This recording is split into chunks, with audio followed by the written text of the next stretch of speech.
time for sound design. In this video, I will discuss 6 levels of sampling music to create your own music, from taking a simple loop to imagining new melodies. In this video, I will demonstrate each technique in Ableton by sampling an old funk, soul, jazz song, and I will also reference to tracks and genres that have used this technique. So all the links to the tracks are in the description of this video. The 6 levels are increasing in effort and skill level, and you can use this as a reference to get inspired from. So next time you're creating music, you can think about which level of sampling do you want to use in your song, and you might also recognize when you hear other people's music what kind of level of sampling they have used. The track I'm going to use as a sample for all the different levels is Let's Go to Randstad. It's a Dutch funk, jazz, soul song from 1974. It was written for a TV advertisement, and it has enough different elements that kind of demonstrate these 6 levels. So without further ado, let's get started, and let's start with level number 1. So the first level of sampling is the straightforward loop. So basically you take a loop from a record, you don't really change anything to the loop. You might use effects on it later, or you might pitch it up or down, but you just take the loop as is, you loop it, and then you add other elements to it. So this has been used by many different genres and different artists. So if you think about many of the 90s hip hop, like A Tribe Called Quest, for instance, where the song Can I Kick It, they use Lou Reed's Walk on the Wild Side. And that bass line at the beginning, that's just a straight loop from the Lou Reed song. But also in other, like in electronic music, if you think about the Prodigy or Fatboy Slim, they all use this kind of technique. And often it can be a drum loop, it can be a bass loop, or it can be a piano loop, basically anything. So let's go to Ableton and I'll show you what I took from the funk track from the 70s. So here in Ableton, I have on the first track loaded up the song Let's Go to Randstad. And after 1.5 minutes, it breaks down and all the instruments go away and you only hear the drum break. So that's the part I took. So here, this is the drum break. It's a 4-bar loop.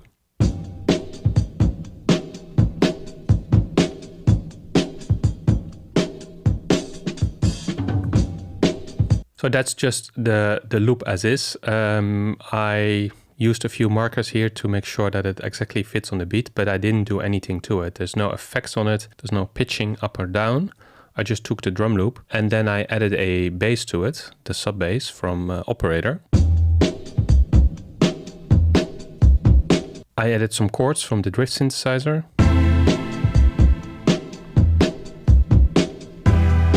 And then finally I added little notes also from the drift synthesizer. They follow the chords as well. So then you end up with this. So drums, bass, chords, and another synthesizer.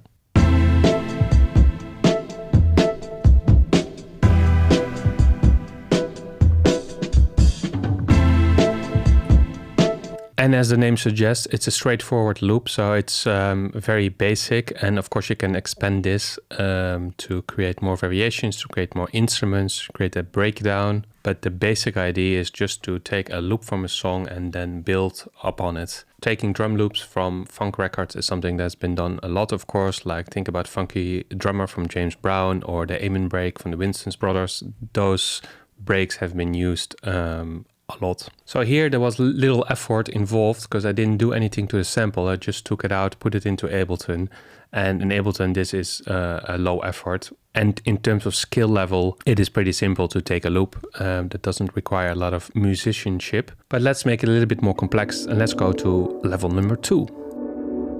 The second level requires a little bit more effort and a little bit more skill, and it's the chopped up loop. So instead of taking one loop of 2 bars or 4 bars and just using it as is, we're gonna chop it up into little pieces, rearrange those pieces, and create a new loop. So this is a technique that has been used a lot in electronic music, but also in hip hop. So if you think about a DJ Premier who produced Black Poet's Ain't Nothing Changed, linked down in the description. But this is kind of for a lot of the DJ Premier songs, it's like he takes little bits from one record or from several records and kind of pieces them together. Another good example is Oh Boy from Cameron, where Just Blaze uses one song, but he takes several elements throughout the song and puts them together into a new composition. So let's go to Ableton and see what I've come up with. So at the beginning of the track, I'm still using the same track from the Dutch funk jazz legend Rogier van Otterlo from 1974.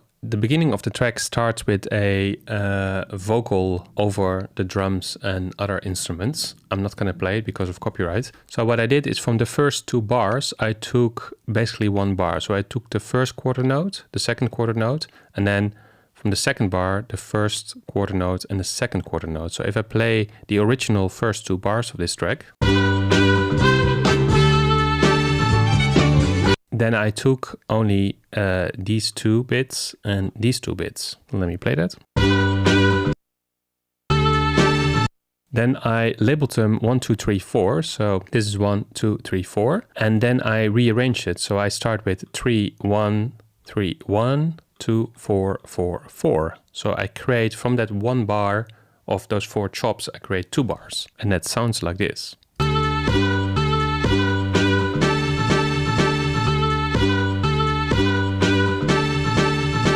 And because it's a whole track, so it is not just the vocals, it has other elements, I created a low-cut EQ and I also added an auto pan. And then for the intro, I added some automation of an auto filter. So the intro is filtered, more muffled with a low-pass filter. And then as a transition, there's a little bit of pitch shifting going down. So it sort of mimics the turntable stop. So when I play the entire 6 bars,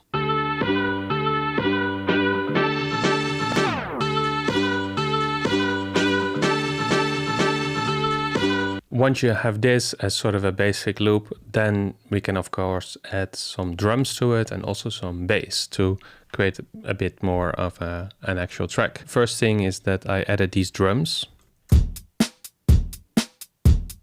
and also this bass line. Very basic, just a G basically.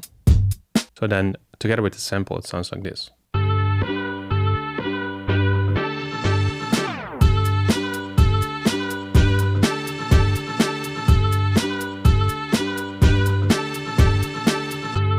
So yeah, that's level 2. I took 4 chops, 4 quarter notes, so 1 bar, and created a 4-bar loop that is still quite recognizable if you know the original song, but it has a different rhythm, or it has a different kind of order. So a different composition, you can say. And it's a little bit more effort than just taking a straight loop, but it's still quite recognizable. And it doesn't require a lot of musical skill, I would say. It's just more like chopping. And of course, you have to recognize what works well together. But since I took 4 chops that are very close in the actual song, it's not so disjointed. And that's a nice segue to the next level. So level 3 I call micro chopping. It requires more effort and more skill than the first 2 levels. And a good example of a track that for this level is Jay Dilla's working on it. He sampled from 1 record, but he used very small pieces, and those pieces came from all over the record. And he basically took all those little pieces and created a new track that sounds somewhat familiar, but also kind of new. And this requires much more time because you have to go through the entire track and take a little sound from here, a little bit of sound from there, see what works together. After just chopping up 1 track in sort of big pieces, that was level 2. Here we could just go to smaller pieces, more pieces, and also different pieces, I would say. As you can see here in blue, it's the whole track. And then you can see underneath on track 13, you can see there are different parts. So I took the vocal parts from the beginning. I took something here, here, and here. And then also later on in the track, I took a few bits. And now I can play all the different bits one by one. So the first sample is this one. The second one is third one. Very short, like a little step. There's like a snare layered with some the tail of a brass instrument. Then I use the vocal chops that I use in level 2 as well. And then I also used the snare. And the only thing I added is just basic drums. So I basically added a kick and a hi-hat. So it's in total 7 different layers. And when I play it all together, it sounds like this.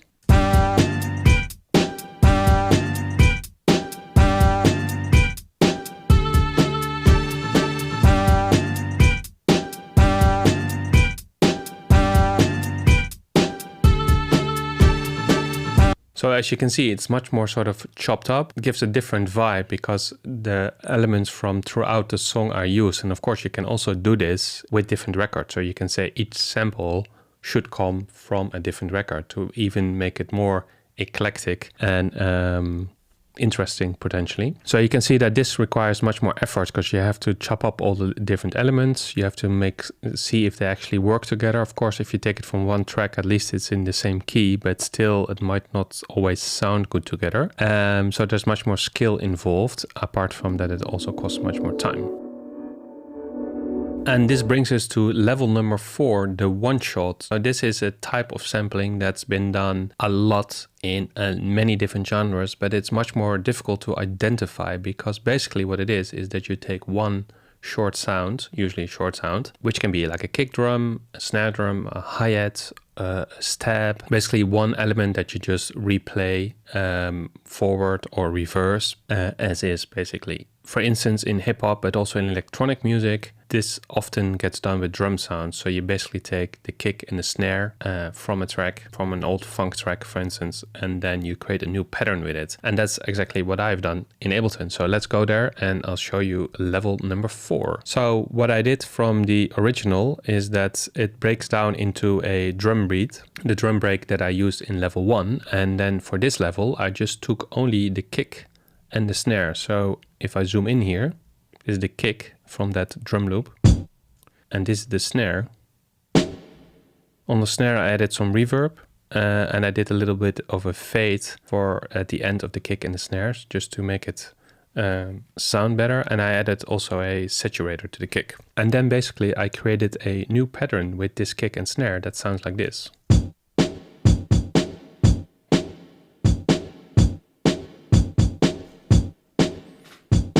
So on its own, it sounds a little bit dry, but then when you start adding a hi-hat, so this hi-hat comes from Ableton, and then with a shaker, and then some bass, synth bass.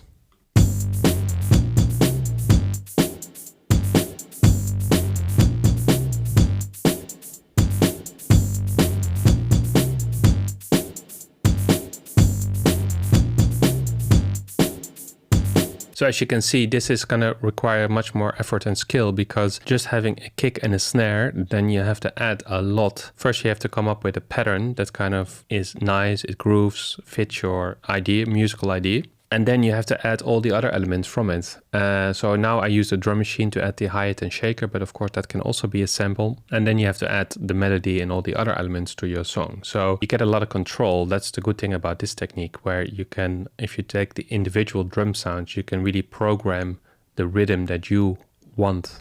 You can program it at the tempo that you want, because you're not restricted to the tempo of the track anymore, because you don't have to time stretch the sound. You can just use the kick, take the warp off, and just use it as is, and you can go up to 170, 180, and there's no problem. Or you can get down to 80 BPM, there's no problem. So with the freedom comes also the skill of actually thinking about what do you want to musically say, instead of just taking that really funky drum loop and you instantly have a good vibing track. So that's level number 4. Level number 5 is similar, but a little bit more complicated. If you have been watching some of my previous videos in this channel, this might sound familiar. So level 5 is the one note. So basically it's similar as level 4, but instead of using a one shot, like just play it straight forward, this has melodic information. So what you can do is you can create a sampled instrument by sampling one note from a record. So you can just take a bass note, or you can take a piano note. And once you have created this sampled instrument, you can actually play it as an instrument and come up with your own melody that has nothing to do with the original track where you took the sample from. So obviously this requires a lot more effort and skill, because you have to think about the melody or the chords that you want to play. Either you have to play it or you have to program it in MIDI, but you have to have some kind of musical skill to make this into something interesting. This is also a technique that many people have used in electronic music. I don't have a good example, by the way, for this. Let me know in the description if you have a track where you know that it's based from a sampled instrument. I mean, it's harder to recognize, so that's why it's difficult. But let's go to Ableton and I'll show you which part I took from the funk track and what I created with it. So all the way in the end of the original funk track, it ends basically with a brass note. I will play the original first. So that last note, that's beautiful. It's just a clean note. So I took that one and I put it into sampler. And then when I play the original pitch, it's a G. It sounds like this.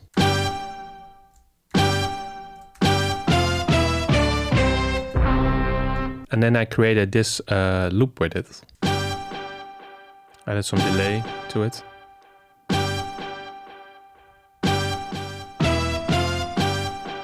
And then some 808 drums. And of course a bass.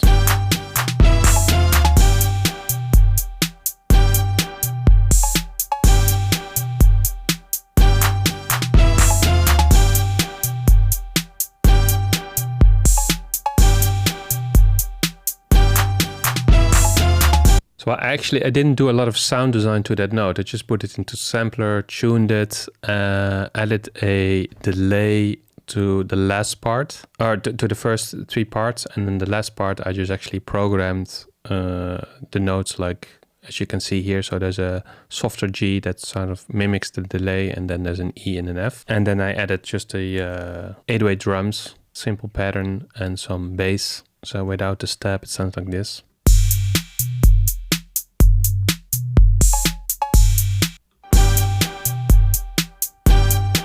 The nice thing about this level of sampling is that you get a lot of freedom, because you basically take only that one note, and you can in a way disregard the entire song. So you're not bound by the genre, the tempo. You can really create your own track. You have all the freedom to really create something new that doesn't reference that old track, other than just the actual sound. But this requires a lot more effort and skill to make something that actually sounds interesting. Here I just did a simple drum loop and some bass. So I would add much more elements to this, where there's more melody coming from other samples or from synthesizers. But this is a technique I use often, and if you're interested, you can look at the playlist Sampling and Sound Design on my channel. There's a lot of videos where I sampled a little element from a record and created a sampled instrument.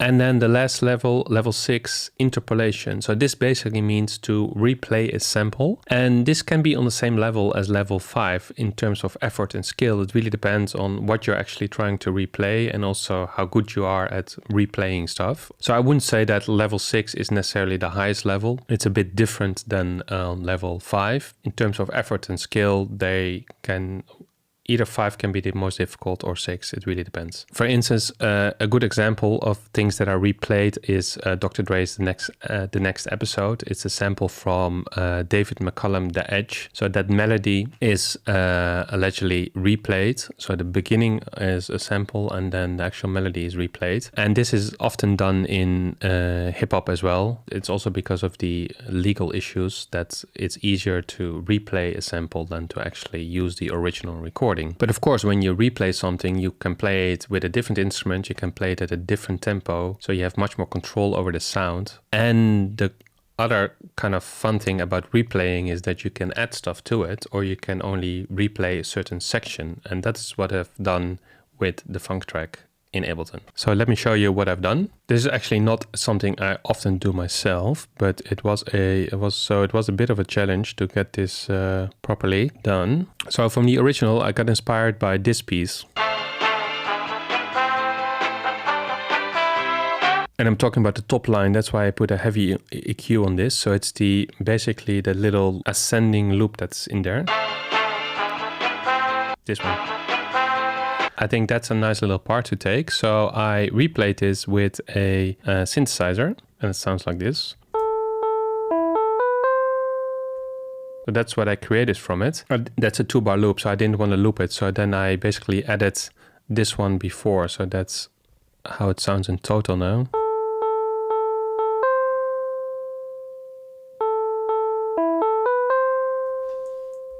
But it's really this little loop here, this part, that is inspired from the original. So it is quite a stretch from the original to what I played, but just to demonstrate the purpose. And then of course I added some synth bass to it. Some drums, or some chords first.